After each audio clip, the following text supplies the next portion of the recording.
How's it going, everybody? Welcome into the Skyline Sports Podcast. I'm your host, Jack Hartman, joined as always by my good friend, my co-host from the West Coast, Nick Normand. Nick, how you doing today, man? I'm doing well, Jack. I'm doing well. Right in the middle of summer, feels like we're kind of bottoming out as far as summer goes. Like it feels like summer you get onto a high when it's like break, vacations, doing stuff like that. And then it feels like 4th of July, you're like, man, celebrating, doing stuff with people, going out barbecuing. And then it feels like you get into later July and it just kind of is dipping down. And then you get into mid August and it's going up. And I feel like I'm in that dip but still got more than enough energy. Super excited to be here with you, Jack. Just kind of enjoying the day. We've had a bit of a heat wave going on here in Santa Barbara. It's been up in like the 80s to 90s most days here, but it's been staying hot during the night. So, like the Hmm. last couple of nights, it's like 80 something at night. And I'm like, man, I'm trying to go to bed and it's too warm right now.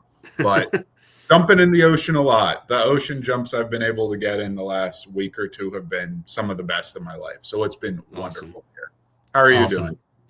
Yeah, doing well. Getting ready for the, end of summer, meaning the beginning of the school year, which is where life changes a lot for me and my family, with my wife going back to work and with getting more regular sort of stuff with me for work in the school year. So making the most of the time that we have left, and being with all of us as a family in the evenings and stuff like that. But yeah, really excited that we're going to be talking here today. Really excited we're talking about college football today. It's been a minute since we've talked about that, and so let me sort of set the stage for what we're going to be doing. Um, to help us be able to follow college football um, as best we can, we are going to be drafting uh, teams from each conference today. So we'll each have one team from each of the Power Four conferences and one group of five team. This is going to be sort of our reveal showcase type thing to each other and making those decisions. And we're hoping that that'll help us be able to follow college football as a whole a little bit easier, because we'll have some vested interest in a team in each of the main conferences. And so that's what we're going to be doing today. We're going to be going back and forth, choosing our teams, talking a little bit about them and what intrigues us and excites us going into this year. Um, to keep it from being really boring, we set the standard that you could not choose a team that was in the playoff last year, because obviously then it would be like, I have Indiana, Nick has Ohio State, I have Georgia, Nick has Alabama, just boring stuff like that. We want it to be more unique and more fun in that way. So no teams that appeared in the playoff last year, but hopefully teams that will be appearing in the playoff this year. So we're gonna get right into this. We're gonna start with the SEC, the big man on campus when it comes to the college football conferences.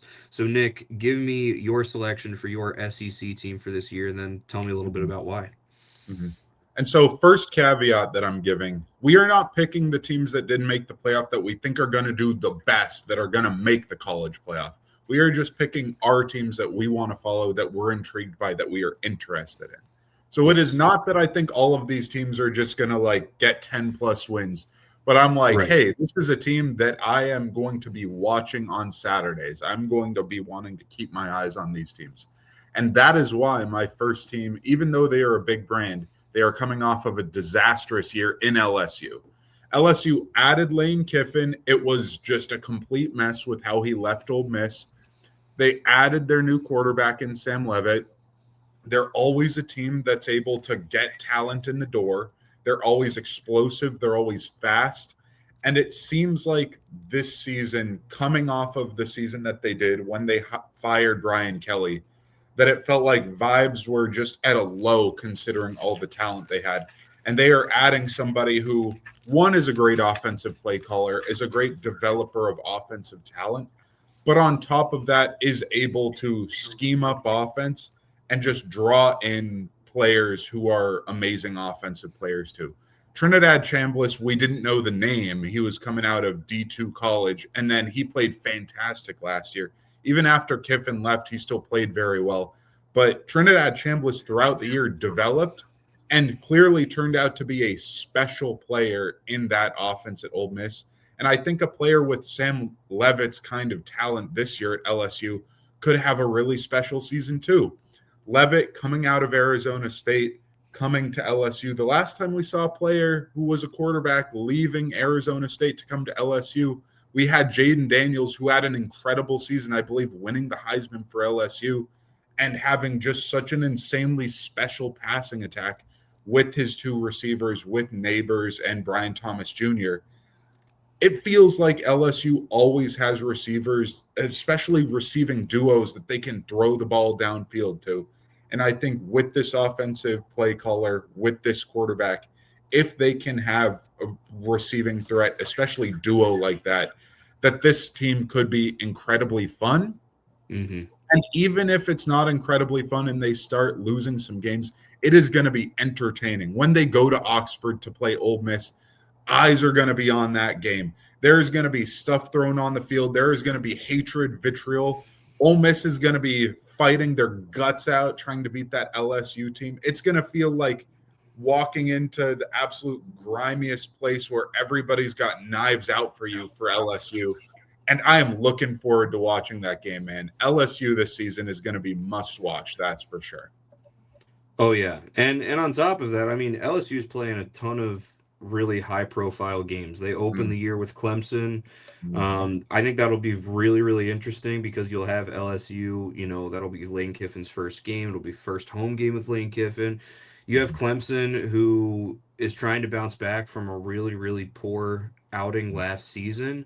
And the weird thing about Dabo Swinney Clemson teams is they tend to have a team that is expected to do really well and underperforms and then loses a lot of talent. And the next year, it's like, oh, this might be the end. And then that next year is actually the team that puts it together. So it'll be interesting to see what Clemson looks like. Um, you mentioned the game at Ole Miss. They host Texas A&M, they host Alabama, they host Texas, they go to Tennessee, they go to Auburn. They've got a ton of really really awesome games this year, and yeah, that's going to be a great pick for you, as well as having a lot of really intriguing pro talent that's on that roster potentially after this next season. Okay, so for me. SEC. This is really tough because I've got three teams that I'm thinking about that all I'm thinking about for different reasons. Mm-hmm. Um, One of those teams is South Carolina, and the reason I'm Mm-hmm. thinking about them Yep. is just because of the pro talent that is Mm-hmm. like there. I mean, you've got Dylan Stewart at edge, you've got Nick Harbor at receiver, and Lenoris Sellers at quarterback. So Mm-hmm. that's really intriguing. But last year they also had all those guys, and it was a really not a good year for them. So that might be a tough watch for the season. The other one of the other teams I'm thinking about is Tennessee. I'm intrigued by this freshman quarterback of theirs that they've got coming in. Both the teams in Tennessee have really intriguing freshman quarterbacks coming in Tennessee and Vanderbilt. And then the other team that I'm thinking about is Missouri because they just keep hanging around and having really successful seasons without getting over the hump. Also, the story with Ahmad Hardy is really, really awesome and inspiring. Running back there. So I'm torn, but I think I'm gonna go with Mizzou. I'm gonna go with Missouri. I think Drinkwitz is really interesting. He's a character. He's a fun character. Going and looking at what their schedule is gonna look like this next year, if I can find it. Mm-hmm. Here we go. They play Kansas, so they play the border war. They play Florida. They play A&M, they play Ole Miss, they play Texas and Georgia and Oklahoma. I mean, they've got some high profile games there too. It'll be really interesting to see what happens with Austin Simmons Jr., who was going to be the quarterback in Ole Miss before he got hurt and left because of Trinidad Chambliss taking over the job there. So there's definitely some juice there. Already talked about Ahmad Hardy. They've got some other guys that especially on that defense that I'm really really intrigued by. And yeah, they've just had success over the last few years. In 23, they went 11-2. In 24, they went 10-3. In 25, they went 8-5.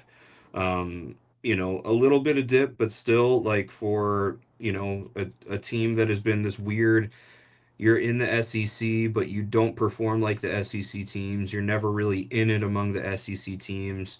It'll be. I'm really really excited to see if maybe this can be where they sort of go over the hump there under Eli Drinkwitz. Yep. I like that pick a lot, Jack. Drinkowitz is a really good coach. I'm really intrigued by the midseason stretch that they got. Having Texas A&M on October 10th, then going to Ole Miss to play them there in Oxford. Then they get a reprieve going to Arkansas, and then they host Texas, and then they go to Georgia. Like, I just think that that 5 game stretch is going to be nuts, where they could start the season 5-0 and then have to deal with that. And so I just think that that's going to be the sort of test your metal sort of stretch Hmm. that if they can win 2 out of those 5 games, I'd consider this a pretty damn successful season if I am Mizzou. Arkansas, hopefully you can win that game. But if you can win one of those other 4 games between Ole Miss, A&M, Texas, Georgia, if you can win one of those, I feel amazing if I'm Drinkowitz's Mizzou team. For sure. And there's a strong chance that all of those teams will be top 10 teams when Missouri plays them. Um, but so then they finish with Georgia, and then they've got sneaky this game against Kentucky at home, which Kentucky, Kenny Menchie is going to transfer from Notre Dame, is going to be the quarterback there. Will Stein, coming from Oregon, is going to be the head coach. So that's a really frisky team that it'll be interesting to see. They seem like the type of team that probably won't be successful wins loss wise this year, but they might scare some teams a little bit. Um, and then they end the year with Oklahoma and John Mateer, who all signs point to he's actually healthy. This thumb injury is gone. He's fully recovered from that. He was a Heisman candidate before he got hurt last year.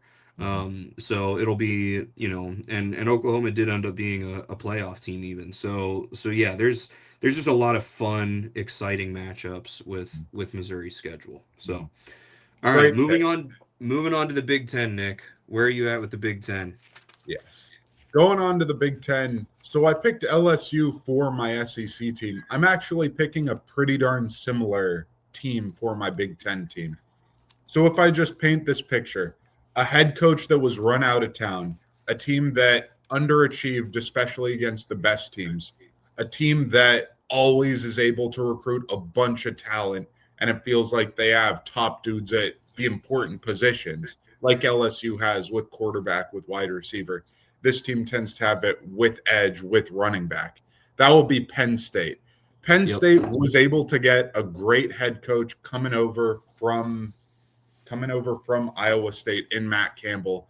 Matt Campbell was able to beat some of the top dogs when he was at Iowa State, and hopefully he can be that sort of dude when he comes in here to Penn State. I would think that this would be one of Matt Campbell's more talented rosters that he's had since the year that he had with Brock Purdy and Breece Hall and that season that they had at Iowa State. I Mhm. just think that if they're able to retain a semblance of the talent that they were able to have at Penn State, that I think what they're building, being a more physical, buttoned up team under Matt Campbell, could be really darn special. And I think Matt Campbell is something that Lane Kiffin is not, and that is stable and not going to shake the boat as much and not going to cause messes. Matt Campbell's more of a coach that's going to be able to clean up messes than it is cause it. And I Mhm. think that having an adult in the room is going to be able to hopefully help be able to put the final cherry on top for a Penn State team that it feels like they have so much substance, they have so much talent.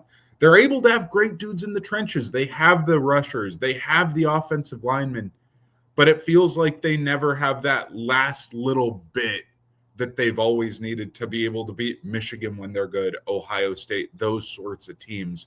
And I'm really hopeful for Matt Campbell's Penn State team that they're going to be able to bounce back to sort of what we were seeing from Penn State when they were successful during this last era. Yeah, I think that it's crazy. Um, it is crazy to me how good Penn State was able to make out with their head coaching search Mm-hmm. and getting Matt Campbell. Matt Campbell, in my opinion, was the best guy for this job. Mm-hmm. tried to take a run at literally everybody, Mhm. and everybody said no. Everybody either stayed where they were at or went and got a different job instead. Mhm. And in the end, Penn State was still able to get a guy that I think was the best guy for this job in Matt Campbell. It's pretty wild. Um, Nick, what do you think Penn State's record is going to be this year? And let me, you know, Mhm. monologue a little bit while you think about that. I'm looking at their schedule here. So they've got Marshall at Temple and Buffalo as their non-conference. Mhm. They should be 3-0 there. Yes. For their homecoming, they've got Wisconsin at home. Wisconsin is sticking with Luke Fickell. It Mhm. seems like though this kind of has to be it unless Mhm. something miraculous happens there. So I expect that to be a win. Then they go to Northwestern, a team that has been really rocky and not great. They've gotten a little bit better over the last couple years, but still, they Penn State lost to Northwestern last year. That was the straw that broke the camel's back in terms of firing James Franklin, right? Um, but I like the talent on this roster, and I like Matt Campbell as a coach enough that I think they win that game. So I think they start the year 5-0.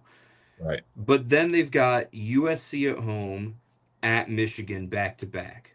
Mhm. Then they get a bye, and they get Michigan off a bye. Michigan is coming off a bye when they go to Ann Arbor. Then they get their bye. Then they've got Purdue. Okay. Then they're at Washington, Minnesota at home, Rutgers at home, at Maryland.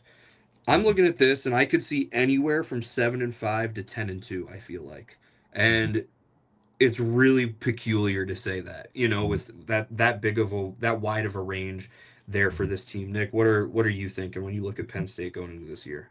When I look at this team, I think that the schedule is actually really darn workable because they don't have to face off against Ohio State this year. They do have to go to Michigan. But besides that, it's not like they have to play Oregon this year either. I just think that considering ducking Oregon and Ohio State, you do And have Indiana. and Indiana. I completely forgot about Indiana. Those are probably the three best teams in the entirety of the Big Ten, and you don't have to play any of them. Yeah. USC should be pretty good this year, but you get them at home. USC, when playing in LA, has been really, really good. Playing away from LA, they've struggled a lot more because their defense hasn't been able to travel.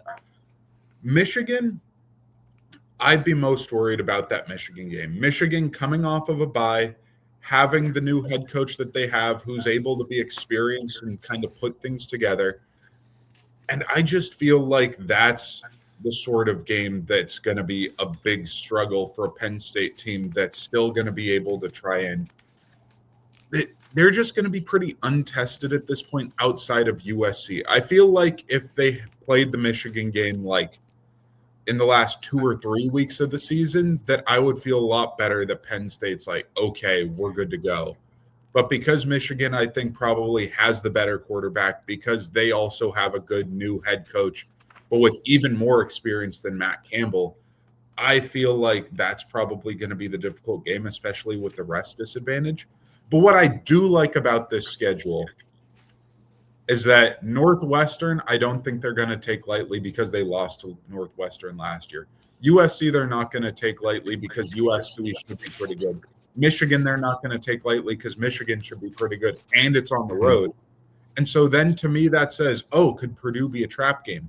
But Purdue's the game they're playing coming off of a bye. When you're going to have the rest, you're going to have more time to focus. And then you bounce back to play Washington on the road. Ideally, road games aren't trap games because you're traveling and you know you're going into somewhere else. That could be a game that they could stub their toe on.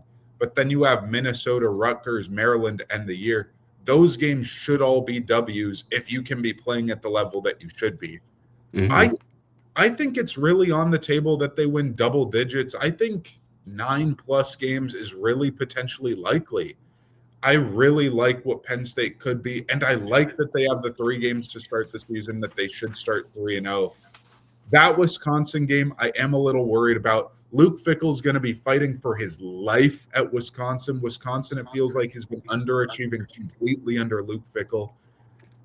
if Luke Fickle can get this team back to their ways of running the football and having a complementary passing attack instead of throwing away the run game and trying to pass the ball, that Hmm. could be a really scary, dynamic, sort of complementary team that could hit Penn State pretty hard when they hadn't played anyone up to that point. So I'd be looking at that Wisconsin game as the potential trap game for them to like maybe have to be fighting for their life a little bit.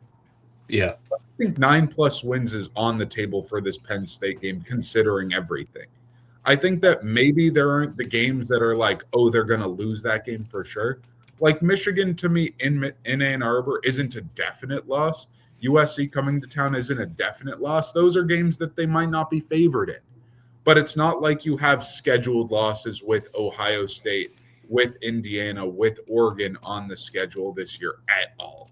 And I think Right. it's going to be really nice to not have scheduled losses, but I think that means that it's going to be more jumbled for this Penn State team. Okay. Okay. Penn State and LSU, both teams with new head coaches. I'm sensing a theme here. Um, when I look at the Big Ten, there are three teams that I'm thinking about. All of them are teams that I think will play spoiler ball this year in the Big Ten. These are all the teams that, because there are, you could reasonably say there are at least five, maybe six Big Ten teams that you like to think, hey, they could be competing for a playoff spot. You've got Ohio State, Indiana, Oregon, USC, Michigan, Washington, even maybe Penn State is there, so you've got a ton of teams that are, are vying for that. And because of that, you have a ton of teams that you're expecting to win a lot of games on, basically all of the games unless they're playing one of those teams that I just mentioned, right? But that said, in the Big Ten, there are always these few teams here and there that will surprise the team. Maybe they beat them, maybe they don't beat them, but they make it close enough that you're like, whoa, okay, that makes you nervous, right? It's affecting the resume, like that sort of thing. And so I think Minnesota, UCLA, and Iowa are all teams that could do that. UCLA is the hardest stretch, but Bob Chesney is a fantastic coach coming over from James Madison. He's bringing some, but not all of the guys that he had at James Madison. You probably in the past you'd think like, oh well, that's ridiculous. They're not going to be able to compete in the Big Ten. Look what Kurt Signetti just did. Mm-hmm. Though of course Signetti is there's only one Kurt Signetti, but still, I really like Bob Chesney. He was very successful at Holy Cross in the FCS before going to James Madison. In fact, before Fran Brown entered his name into the mix at the very end of the search process for the Syracuse job, it was like, okay, we just got to put the contract together and give it to Bob Chesney, seriously, because Holy Cross is only a couple hours away. So I have a ton of respect for Bob Chesney. Nico Yamaliava is staying. Hopefully that, and he had his moments last year, when UCLA beat Penn State, so I think UCLA is going to surprise some people and going to upset some people. Iowa and Minnesota are these teams that they're always that team, right? And so because of that, when I look at the two of them, I'm looking for who plays more games against those top Titans in the conference, and I think that's Minnesota. They play at Washington, Michigan, at Indiana, at Penn State. So they've got quite a few of those games there on the road. I'm really intrigued by some of the guys on this team. Senior linebacker Maverick Baranowski led the team in tackles last year with 103. I think he's probably a guy that's going to get some eyeballs in terms of what he could potentially turn into at the pro level. He's a solid linebacker there. I really like their coach PJ Fleck. I think he's a really awesome dude, professional. You don't see many college football coaches anymore still wearing a button-down shirt and a tie, and he's one of them. I think that's cool and classy. So I'm gonna go with Minnesota out of the Big Ten. They went 8-5 last year. Looking at their schedule, they also are one of few teams that actually have a really interesting non-conference game, and that they play Mississippi State out of the SEC this year. So that'll be intriguing. They played them at home early on in September, and then yeah, they're going to Washington. They're hosting Michigan. They're going to Indiana. They're going to Penn State. I I'm intrigued. I'm intrigued by that schedule. Intrigued by what they could do, with some of those games and be the little thorn in the side for some of the top guys in the Big Ten. Mhm. A lot of opportunity this year for sure for Minnesota to be that team where it's like, oh, they were the team that upset X team, Y team in the Big Ten who just checked off being like, we're going to beat Minnesota. And it's like, Right. no, Minnesota gave you that loss that kind of was just a disaster for you, definitely. I like, Exactly. Exactly. Moving yeah, on to the Big 12, Nick. Where are you at in the Big 12? Who are you feeling in the Big 12? right. So this is a team that was a disaster last year, but a team that was able to put together a really talented class the last couple of years. 2 years ago, they lost. Well, year ago, 2 years ago, sort of last year, I guess. They lost a lot of talent throughout the draft. They lost two of their main dudes. That will be Colorado and Deion Sanders. This is going to be a second year in trying to replenish the talent that they lost in Shador, in Travis Hunter. They are a team that it feels like gets really great recruits, whether it's on the offensive line or receivers or edge rushers. Like it feels like they're able to recruit really well, but it feels like they haven't been able to put together, wow, this position group is really electric, really explosive. We can depend on them. Oh, this part of our team something we can depend on, having a lockdown defense or a passing attack that's just been elite. And I feel like with how much talent they're able to accumulate and the level of coordinator and position level coaches that Dion's able to bring in, that before with Shador, with Travis Hunter, it was more flash than substance. But I think with how they bottomed out last year and the amount of talent they have, they're going to need to start putting together some substance, whether they like it or not. Because Colorado's expectations when they got Dion were sky high, and Colorado was looking good. They took the Colorado State loss, which was a huge upset all those years ago. But I think that now is the time that if they can't improve from last year at minimum, getting 5 or 6 wins minimum, this could be a year that Deion Sanders starts being completely out of the focus for college football. And I just think that it's time for the talent to play up to the level that it needs to. They've been able to recruit at such a high level, and they invested a ton in the transfer portal this year, bringing in a lot of experienced players. And I think being able to be a smarter team with the experienced players they brought in is going to be how we see this team kind of look more professional between the coaching and the age. I think that that might show itself more than the 5-star level talent that they have. And I just like when a team has a head coach that can be a magnetic draw as well. I picked a lot of teams that, even if the head coaches are new or not, they are good head coaches who are able to at least be entertaining, if not good at their job. And so, as long as I have that, I know that they're going to be there. The head coach can't get hurt and be out for the season. The head coach can't be somebody that has a really disappointing season and gets benched. If the head coach gets fired, that is a big draw and something that's really intriguing for the team. And if that happens to any of the teams that I pick, that's going to be really interesting. And I am here for the interest, and Colorado is fighting to be interesting. Yeah, I think that there needs to be some sign of improvement here at Colorado, because of course, the best year that they had, under Deion Sanders was the 2024. They went 9-4. They lost to BYU in their bowl game. That was, Travis Hunter wins the Heisman, Shador Sanders, all of that. The year before, when they were still in the Pac-12, because the Pac-12, that was basically the last year that conference existed. They went 4-8, and they had to play against good teams, like really good teams, like Oregon, USC, Washington, and it was like Okay, well then they go into the Big 12 and are really successful. But you know, the Big 12 is in that lower tier of the Power Four conferences. It's Big 10 and SEC, and then you have Big 12 and ACC. And the top dogs of the Pac 12 went to the Big 10. So it it seemed like, okay, well, you had easier talent. Well, then last year they go 3-9. They have quarterback issues. They make a really big deal about this guy that they bring in. He announces he's going, to Colorado on McAfee, right? Like, he's not very good. They bring in this transfer from Liberty who's supposed to be really good. He's not very good either. So I think that this is where we start to see, like, okay, you know what?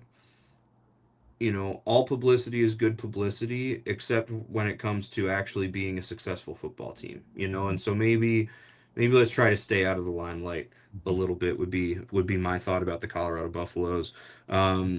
They open the year on a Thursday night at Georgia Tech. That's going to be a really interesting game. Georgia Tech has lost some talent, but still they're a high caliber football team, high caliber coach. So that'll be a really interesting way to start the season for them.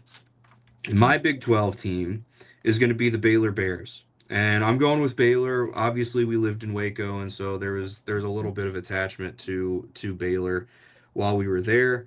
I'm really intrigued to see the DJ Lagway redemption story now that he's the quarterback there. Also, this is head coach Dave Aranda's probably last chance to be successful. Um, or he's going to lose his job there. It's been really, really interesting under him throughout his time there. In his first year there, he only had 9 games in 2020. They went 2-7. He came in right after Matt Rule left.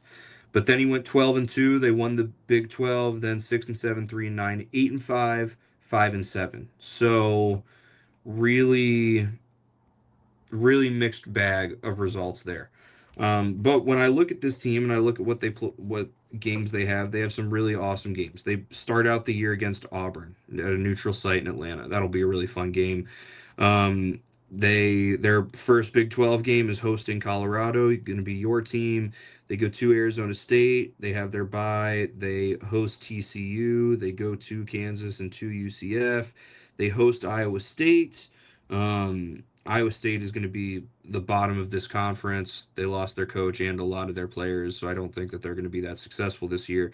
They go to BYU, they host Texas Tech, and they go to Houston. Their last 3 games are against teams in the Big 12 that realistically could be representing the Big 12 in the college football playoff. So I think that's just going to be really, really fascinating just to see how this goes. I hope that Aranda does well enough early on to make it to the point that he's around for those few games. Um, I think that there's a chance there that he will. And yeah, I'm intrigued to see what happens with the Baylor Bears here this year. Again, DJ Lagway being there, I think will definitely make things better for them. And this is a team that, like, we don't talk about it much. Baylor has certainly produced some pro talent here over the last few years, under Dave Aranda as well. So I'm going with the Baylor Bears. And yeah, that's my team for the Big 12. I like that. I like that. Moving on to my ACC team, I'll just drop to you the ACC team that I'm going to be picking is actually a team that was brought up already in this podcast. And that is the team that is going to be playing my Big 12 team in week 1 that you just brought up. And that will be Georgia Tech. Georgia Tech was the first team when I was building out my list of teams from each conference that I wanted to follow. They were the one that were the first team that I checked the box and said, this is one that I am intrigued by, and this is one that I think is going to be fun. The reasons that I went with Georgia Tech.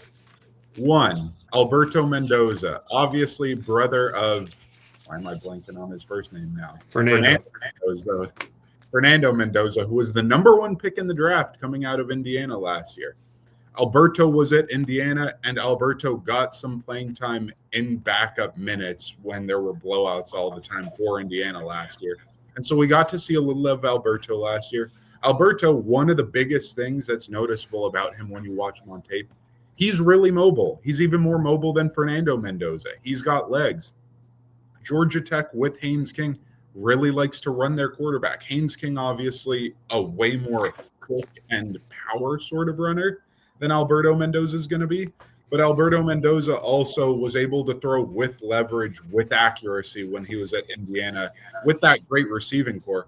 But I think that for this Georgia Tech team, being able to have played in a offense that said, "Hey, we want to run the ball with power, and then we want a complementary passing game while you have mobility," that I think Alberto Mendoza is going to be able to do that.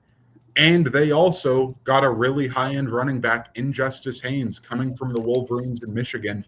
Justice Haynes was kind of banged up last year, but in the games he played, he was explosive. He was a rising star last year with Michigan. He was a player that you gave him a crease and he was going to break a big run. And I think for a Georgia Tech team that really invests heavily in the offensive line and playing physical, and with head coach Brent Key, he was an offensive line player, an offensive line coach at Alabama when they were winning national championships in the mid 2010s. And he knows how to put together a good offensive line. And when you have a really great running back and you have a really solid potential good runner in Alberto Mendoza, I think that the run game is going to set up the pass game in a way that with Haynes King it just wasn't. And Mm. I just really love too that with Coach Brent Key, they've been able to improve basically every year. They started out at the low end. Let me just grab their record here. I was just looking at it. I think they had 2 years that were roughly the same record. But if I grab Brent Key, there were 2 years they were 7-6, but besides that, they've been going up. They were 4-4 his first year, 7-6 his second year, 7-6 his third year, and then 9-4 last year. I think that this team, even if they end 9-4, I still think that will be a really fun year for this Georgia Tech team. And what I really love is they play pretty damn good against good teams. Their rivalry game against Georgia the last 2 years have been nail biters. Last year, Hmm. it was a score game. The year before, I believe, was the game that went into like hexagonal overtime. I just believe in this Georgia Tech team that they are a sound operation that has the talent and physicality and makeup to be a good team. And I like believing in good teams. It doesn't feel like there's much up and down, much you need to bank on. It feels like they are going to be reliable and they're going to be good.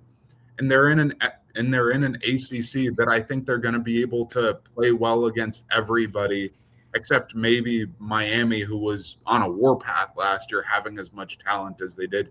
And I think they could still give Miami a solid game. So I feel pretty damn good about Georgia Tech.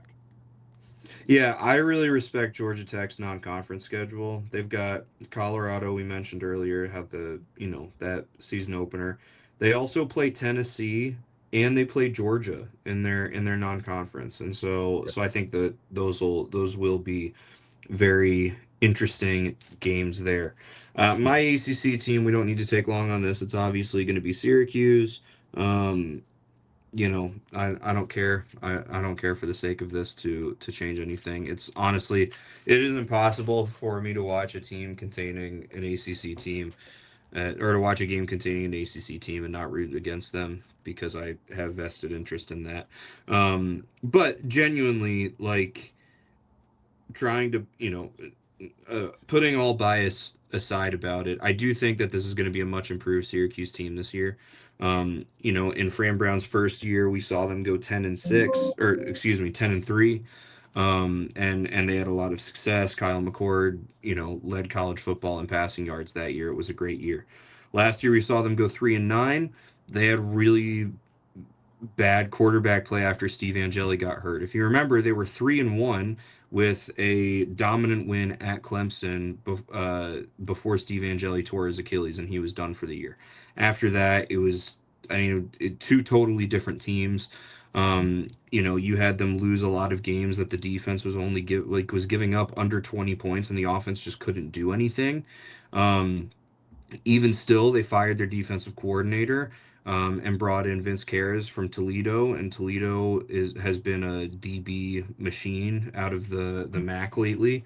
So really really excited about that. And they have a favorable schedule. They have some tough games for sure, but some really fun ones too. Um, they go to Virginia, and obviously Virginia was in the ACC championship game last year, but there's been a lot of turnover there with that team. Um, they host SMU, they host Louisville, they host Clemson, so those are going to be tough opponents, but they have them at home, so you like the advantage, you know, that being at home brings with those, and I think that those can be some really really interesting games. And the last game of the year, they have Notre Dame at home on Thanksgiving weekend. And you know, I think that that's just going to be a really, really awesome game, awesome environment. The last time that they had a top 10 team come to the Dome Thanksgiving weekend, they knocked them out of the college football playoff. That was Miami a couple years ago. So I think that Miami is going to beat Notre Dame in the regular season. And so there's a chance that if that happens, that genuinely does knock Notre Dame out, which would be pretty freaking crazy. But either way, you know, Syracuse, they're my guys, you know, so I'm super excited to see what this next year looks like. And I think overall, I think that they are closer to, you know, being a consistent 10-3 team than a consistent 3-9 team under Fran Brown. I think that this year, you know, an 8-4 year out of them, I think is certainly doable. That would mean that of the Virginia, Louisville, SMU, Clemson, Notre Dame games, you know, they win one of those, and then they also, you know, beat Boston College and NC State and North Carolina, Connecticut, you know, New Hampshire and Pitt, you know, like those sorts of games. So yeah, I'm excited to watch them this year, and excited to see what it will look like for them with hopefully a healthy Steve Angeli all year long. Because that was the other thing. Through 4 games last year, he was leading college football in passing yards, like Kyle McCord did the season prior. So, if we've got healthy Angeli, I really like to. I'm really excited to see what this team is. For sure. And your love for Syracuse is wonderful. And hopefully it's going to be able to pay off in watching some good football this year. Because last year was not fun. And the year with Kyle McCord was. And we want it to be more that sort of way in the football Facts. game to watch. All right, group of Anyway, five, Nick. yes. I don't watch group of five football. And so I didn't have a lot to go off of. But I picked a team. And the reason that I picked this team is because I think their logo is sick and their uniforms are cool. And that will be Eastern Carolina. The Eastern Carolina Pirates are just really dope, and their color scheme's really sick. And they produced some cool talent like Chris Johnson back in the day. And so I'm going with Eastern Carolina. Cool. East Carolina. It is the Pirates. East Yes. Carolina Pirates. Cool. All right. I am torn. It's even harder with the group of five because I knew that like I could choose like 10 teams that I might pick from, and it's unlikely that you would choose any of them. I don't want to go with low hanging fruit. Boise State feels like low hanging fruit. You know, especially with Tulane losing their coach and everybody, James Madison losing their coach and everybody. It seems like okay, it's Boise State's time again to, you know, do their thing. Um, that said, I think that what I'm gonna do is I'm gonna go with New Mexico. I'm gonna go with New Mexico, and the reason for it is is this. I really, really like their head coach, Jason Eck.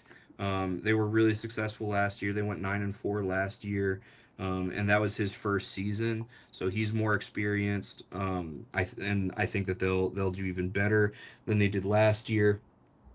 They have been a team in the past that they have just they've been one of these feeder teams for some of these bigger programs in terms of transfer portal stuff. So I'm really excited to watch them and see some of these guys that I've never heard of potentially be, you know, awesome, and then that propels them on to then go be, you know, the next transfer target for, you know, South Carolina or whatever like that. Um, yeah, I think that again they went 9-4 last year. They won the Mountain West. They just barely lost to Minnesota by a field goal in overtime in their bowl game. Um, Minnesota, a team that went 8-4 last year, so they certainly can, are capable of competing with some of the top teams. They've got one game that I think will just be really, really fascinating. They go to Oklahoma in the third week of the year. Obviously, there's really high expectations and high hopes for Oklahoma. This would seem like, oh, when you're looking at Oklahoma's non-conference, this is one of their, like, hey, we paid this team $1.5 million to come play us. But we've seen teams that's been the case before that have then showed up and upset the team that's paying them the money. It would be really, really cool to see the New Mexico Lobos do that to the Oklahoma Sooners. So I'm going with New Mexico as my group of five team.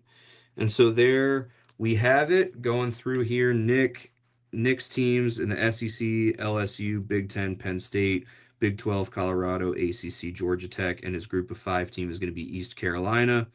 For me, my SEC is Mizzou, Missouri, Big Ten, Minnesota Golden Gophers, Big 12, Baylor, ACC, Syracuse Orange, and the group of five, the New Mexico Lobos. And so that is going to be, hopefully, it's going to help us be able to follow college football better by and large and be able to see what's going on with more teams and be able to have a better understanding of what's going on all throughout.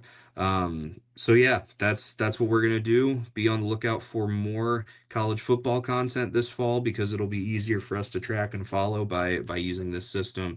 And yeah, thank you all so much for watching. Drop down below who your team is and what you think they're gonna do or what you think some of our teams are gonna do this year. Your bold takes and predictions for the college football season. And have a good one, everybody.